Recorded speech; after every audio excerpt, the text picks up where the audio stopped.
If you believe everyone, no matter where they live, deserve a place to call home, you're not alone. On Housing for Good, host Chris Goodson and Karolyn Moore explore housing solutions from McPherson to communities across Kansas and beyond. We bring you stories and insights from housing experts, policymakers, and people who are making a real impact. Join the conversation. Listen wherever you get your podcasts, Apple, Spotify, Amazon, iHeart, and more, because housing isn't just local, it's universal.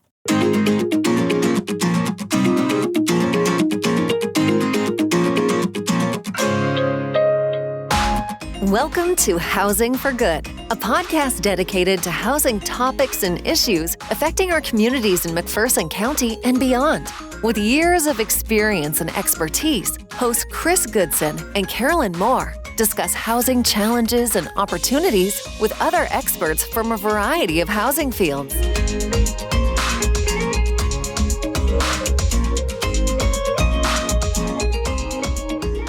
Well, hello and welcome to this week's episode of Housing for Good. So today, it's just me. You just get me today. Chris is gone, family stuff. So anyway, I have a little bit of news today. Just heard about this. Kind of discouraging, actually.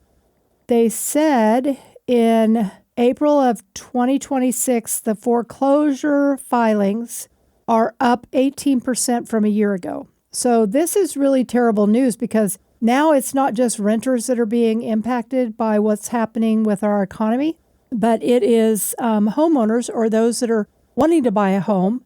So I had heard that in the month of April, there were 42,000 homes who the homeowners or those wanting to buy them, trying to buy them, had been foreclosed on. And this says that in the first quarter of 2026, 82,631 properties entered the foreclosure process. So we will try to keep an eye on that and keep you updated on that. You could maybe drop us a line, let us know what you're seeing in your area, and I'll give you that now. You can do that at housingforgood@mcphersonhc.org. Well, today I am joined by Nathan Guile. I hope I said your last name right, Nathan. And Nathan is with the Kansas Statewide Homeless Coalition, and he serves on the Lived Experience Advisory Board. So, Nathan, would you want to introduce yourself and maybe tell us a little bit about what led you to become involved with the advisory board? Absolutely. Hello, everybody. My name is Nathan Guile. I'm a peer support worker out here in Dodge City, Kansas, and advocate for the Southwest region, along with the Kansas Statewide Homeless Coalition. So for me, I went through a lot of struggles with homelessness and substance use and my mental health across many states. I grew up in Seattle, Washington, and in 2010, I ended up coming out here to Kansas. Through several attempts of trying to survive and maintain life, I finally got the opportunity to seek help through some organizations down here in Dodge City, which, not only help my sustainability, but also help my compassion and my passion for helping other people. So with that, I now have the opportunity to work alongside a whole bunch of different organizations all across the state and the nation to help make change. So, okay, so you were in Washington State. What brought you to the middle of the United States, to Kansas? Everybody asked me that. I ended up, falling back into a pretty risky cycle when I was in Washington. And after my mom's passing, I had an opportunity to join the military. And due to my background, I was not eligible at that time for the military. So I was kind of put into a hard spot, either continue trying to survive in Washington or go after an opportunity. So I went and got my GED, and I went to MMI in Phoenix, and that lasted about 2.5 months. And then the person I was staying with wanted to go back home, and that was actually here in Kansas. And after an attempt to to stay at the location that I was at. I was given the unfortunate notice that I couldn't stay. So I ended up coming with that individual out here to Kansas. So what do service providers most often misunderstand about homelessness? As far as the misunderstanding goes, it's people aren't necessarily fixable, right? Everybody goes through different journeys in life. Everybody's program's different. Everybody's lifestyle is different. Yep. There's not a one fixed cure-all for every individual that's out there. I think a lot that sit as far as the gaps go is the understanding part and giving the right care, the right connection. Yeah. You have to view the person as a whole person and the situation as a holistic whole person solution. Absolutely. Yeah. So what barriers were the hardest to overcome when you were trying to regain your stability? Well, for myself, it was just reaching out and asking for help. I been in so many different communities, so many different cities where people just walk past me with, I'm not inside their heads. I don't know if there's a care in the world for them or not, but that feeling of, people just walking past me, not seeing if I needed help, me being able to reach out and actually ask for help, I think was the biggest barrier. Okay. Yeah. And I've heard that from other folks that it's hard to ask. And I think that doesn't necessarily mean just for homeless folks. I think it's difficult for anybody to reach out and say, hey, I need help right now. I can't do this by myself. I always tell the folks we're working with, you're not meant to do this by yourself. We all need help at some point. So let's figure out what you need. So what was the support that made the biggest positive difference for you? It was just the connection, the showing up every day. I went through times where I would slide back, and I would kind of isolate from the support that was helping me. And, they would attempt to reach me. And if I didn't give them any sort of feedback or response, they would be at my door. Okay. They would be there to make sure that, hey, what's going on? Are you okay? So. Well, and I think that's what we do with our friends. So I love that, because if I reach out to a friend or somebody that I'm working with, coworker, whatever, and they don't respond to my phone call, I'm not going to let that go very long without going and seeing, okay, what's going on with you? So good deal. I'm so happy that you had that experience. So what separates programs that truly help from those that just check a box? Well, I mean, there's a couple different things. So I mean, the connection's key, right? To have, connection with somebody that's struggling as many times a week or as many times in a day as possible.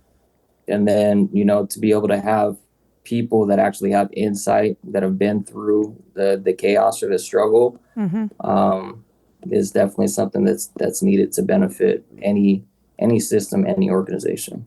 Okay, so you're serving on the Kansas Statewide Homeless Coalition, and this is made up of people all across the state. When you guys meet and you have your conversations, what services are most needed in Kansas right now? Is there something that's jumping out that everybody talks about? Well, for one is, the housing. Yeah. We definitely need, the status of our economy to balance out. I think right now, it's a lot of it's the outreach stuff that's going on. Okay. That outreach and connection is what's seriously needed. And a lot of people, or a lot of communities across the state, the bigger communities, they have a lot of that connection, but these rural areas, as far as the resources go, we do what we can, to make the connections, but there's a lot more people that are struggling than what you think. Well, and when you get out in your area, you might be one provider for 2 or 3 counties, one agency with a couple of employees that are trying to reach multiple counties. In McPherson, we're the only agency, but we're only focused on McPherson, and that's 8 communities. So while sometimes it feels overwhelming to me, I can't even imagine living in some of these more rural and farther apart between the communities and that kind of stuff? Yeah, yeah. Sometimes it's tricky. Sometimes we really have to think outside the box, where we're going to make our connections and find the people that are truly struggling. Yeah. Well, and the other thing that we've said over and over on this program is the fact that when we do the pit count, it's in the middle of winter. Everybody's stashed away to the best of their abilities. And now is when they come out and they start to tent camp and they try to survive outside. And now is when we need to take a look at how many people are we actually talking about and how do we make connection with them in a way that's safe for the provider as well as makes them feel like they're seen and heard and that they're safe as well. Absolutely. Absolutely. Yeah. We definitely need, in my opinion, I think we definitely need multiple counts, 2 different seasons. What practices are unintentionally creating barriers for people seeking help? I guess it's the more forceful stuff, with sweeps and all that stuff that's out here, forcing people that, that may need help and telling them that, you're gonna go and do this, otherwise you're gonna get some sort of consequence or whatever, like what was trying to happen with the encampments and stuff. Yeah. Are you seeing that where you're at? I am not, no. The biggest places that come to concern, I think, are our riverbeds. Okay. But even with that stuff, there's been teams of outreach that go and, they assist these people to where it prevents the consequences of those things. So let me ask you this. What does dignity-centered shelter or housing support look like to you? So housing support to me it's kind of like recovery, right? So like recovery is not linear, right? So people have a constant, or not necessarily constant, but people go through battles. When it comes to housing and having the housing support is the connection and ways to help them establish growth where they can be sustainable on their own. Yeah. So when we meet with folks at our emergency shelter, we meet with them weekly. But when we move them into permanent supportive housing or I get them housed with a landlord, now I meet with them monthly. Is that not close enough in time, given what you're telling me? I kind of think I'm hearing you say that maybe it needs to be a little bit more often, and maybe that's up to the person that you're working with. Absolutely. Everybody's different. Everybody's, programs and struggles are going to be different. But I think the biggest part is as long as that they know that they've made that connection and they have support. Yeah. And we're allowing, the empowerment of them to be able to make these big changes. And it's something that they want to do. Yeah. It's different for everybody. Did you ever spend any time in any shelters? In Kansas, Could be anywhere. A homeless shelter. Did you ever spend any time in any of that kind of a setting?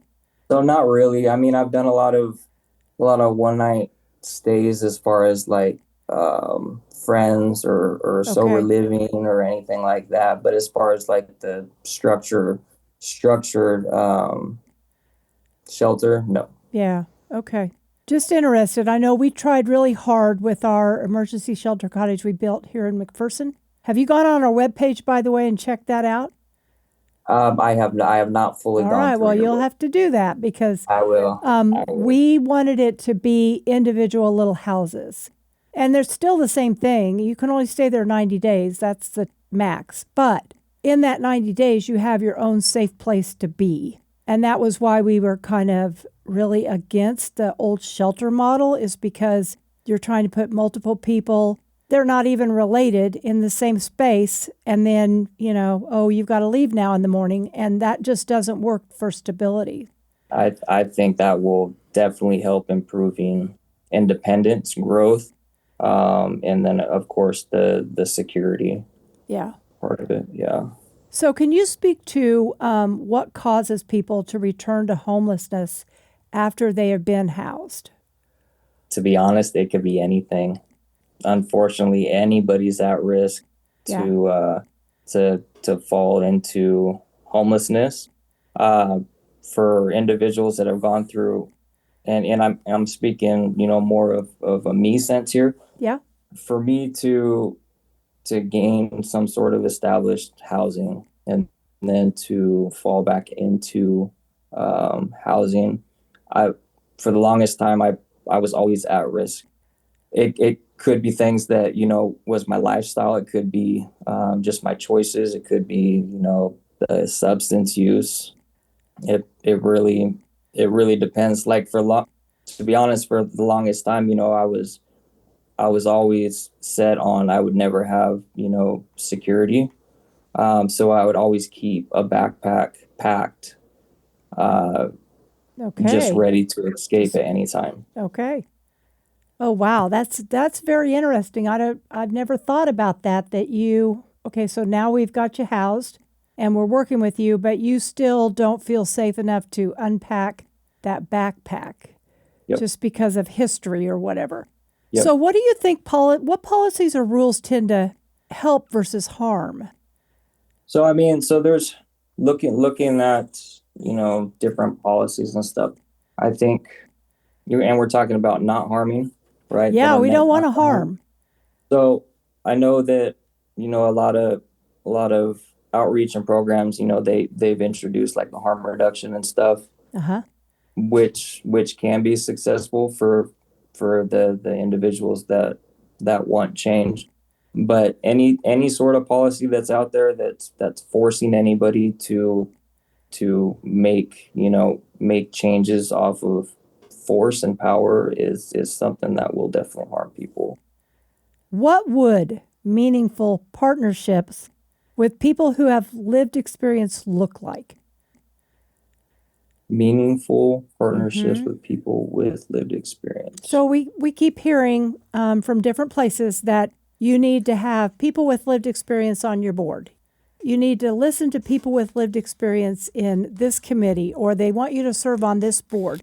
But what does an actual meaningful partnership with somebody with lived experience look like? I don't want you on my board just because you have lived experience. Right. So how do I take what you have to offer and approach it in such a way that you're just not there because you have the lived experience, even though that's part of your history? Okay. The first thing is letting people with the lived experience carry their voice. Always giving feedback. Always willing to try and share ideas. Data can only go so far. And people with lived experience, they've been on the inside of that data, and they know the chaos or the struggle. Not to say that data can't show what struggles out there, but we've been knee deep in it. So Yeah. when it comes to the insight and the ideas, just be open minded and try to reflect. Of course, you also want to make them feel valued and wanted and purposeful. Yeah. Yeah, I love that phrase, nothing about us without us. I don't want somebody making decisions about me and what I need unless, they're talking to me about what I think I need. So you were a part of a lived advisory board that did some workshops at the summit that we just attended in Lawrence. Yeah. Manhattan. Sorry, I keep getting those two screwed up. Okay, so in Manhattan, and you kind of talk to people. What would be some changes at the state or local level that would have the greatest impact in the work that we do? Changes at state level. Mm-hmm. Getting State down to or the gritty local. here. Yeah, well, that's what we try to do. So I'm a huge advocate for lived experience. I think that allowing lived experience at any table, no matter the hierarchy, will help bring solutions to whatever. Yeah. Do you feel comfortable enough to go to the State House and talk with representatives? Have you tried to do that yet? I have not made it that far. Okay. I'm still pretty early in all of this stuff, but my future is full of opportunities, so I'm going to make it happen. Good. Well, we try to go up there as a continuum of care group once a year. And the last time we were there, they were actually in session. So that was a little different. If the representative didn't know you, if they saw you in the hallway, they didn't know you, they're not going to walk up to you and talk to you. But, when we talk with our local representatives, and yours is going to be different being out in Dodge City, but just looking for those opportunities for a congressional coffee or sometime when they come to your area. I can't tell people how important it is. Go introduce yourself. You don't have to get into a great big conversation. Just make sure that they have a face with a name and that you find out how to talk to them. A lot of times I find that people are like, oh, I can never talk to them. Well, why not? They're people and they represent you. So talk to them. But I think it has made a difference. Chris and I speak with them one-on-one about what we're facing with the work we do. It makes a difference in how they think about what we're doing when they hear about a bill at the State House or whatever. So I would just highly encourage you. It'll be fun to meet you in person again next year when we do that in Topeka. So mark that on your calendar. Okay, so we've been talking about lived experience and being part of the change to make changes to what's going on, policy, that kind of thing. How can an organization avoid tokenizing lived experience? By making the people, feel valued, purposeful. Mm-hmm. A lot of different organizations, especially advisory boards or committees, they give them some sort of a payment and acknowledgement. Okay. But the biggest one for me, is just to make them feel valued. Okay. Good advice. We're going to go back to talking about permanent supportive housing. And what feedback would you give to an organization that's developing that type of housing? So are you familiar with permanent supportive housing? Yeah. Okay. Yeah. McPherson Housing Coalition is trying to build some here in McPherson. What advice or feedback would you give us about developing that housing? Just to make sure that you have a really good team that's willing to continue to make the necessary connection per individual. Mm-hmm. And meet the needs. Yeah. I work for an organization right now that is based on meeting people where they're at. Yeah. Well, and I tell folks, some of the permanent supportive housing that we have, I have a mom there with a couple of kids, and she's a first-year teacher. She just needs that permanent supportive housing because she needs the rent to be controlled, something she can afford. And for a little while, she's going to struggle to be able to afford that. So we have a program that will help supplement her rent, what she pays there.